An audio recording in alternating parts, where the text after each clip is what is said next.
Microservices architecture enables large teams to build scalable applications that are composed of many loosely coupled services. What does a typical microservices architecture look like, and when should we use it? Let's take a look.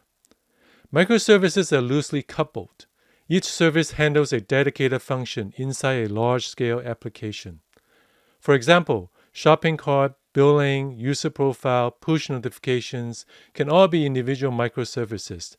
These functional areas are sometimes called domains. Microservices communicate with each other via well-defined interfaces with small service areas. The small service areas limit the blast radius of failures and defects. It makes each service easier to reason about in the context of the entire application. Microservices talk to one another over a combination of remote procedure calls, or RPC, event streaming, or message brokers. RPC, like gRPC, provides faster response, but the blast radius, or the impact to other microservices, would be larger when the service was to go down. Event streaming provides better isolation between services, but they take longer to process. Microservices can be independently deployed. Since each service is smaller, easier to reason about, and has a smaller blast radius, this gives the operators peace of mind and confidence to deploy often. Microservices provide more flexibility to scale up individual microservices independently. The operational flexibility is invaluable.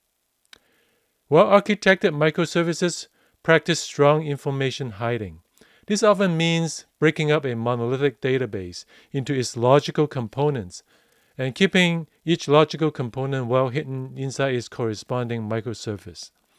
By logical component, it could mean a separate schema within a database cluster or an entirely separate physical database. This is an implementation detail. However, one big drawback of microservices is the breaking up of the database. By breaking up a database into separate logical units, the database can no longer maintain foreign key relationships and enforce referential integrity between these units. The burden of maintaining data integrity is now moved into the application layer. Now let's take a look at other critical components required for a successful implementation of microservices architecture. A key component is an API gateway. API gateway handles incoming requests and routes them to the relevant microservices. The API gateway relies on an identity provider service to handle the authentication and authorization of each request coming through the API gateway. To locate a service to route an incoming request to, the API gateway consults a service registry and discovery service. Microservices register with this service registry and discover the location of other microservices through the discovery service. There are other useful components in a microservices architecture, like monitoring and alerting, DevOps toolings for deployment and troubleshooting, for example. Let's wrap up by discussing when to use microservices architecture. Microservices cost money to build and operate. It really only makes sense for large teams. For large teams, it enables team independence. Each domain or function can be independently maintained by a dedicated team. In a well-designed microservices architecture, these independent teams can move fast and the blast radius of failures is well contained. Each service could be independently designed, deployed, and scaled. However, the overhead of a sound implementation is so large that it is usually not a good fit for small startups.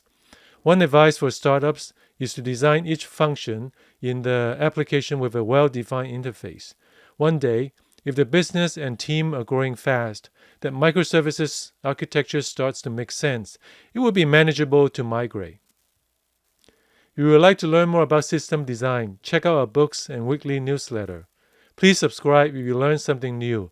Thank you so much, and we'll see you next time.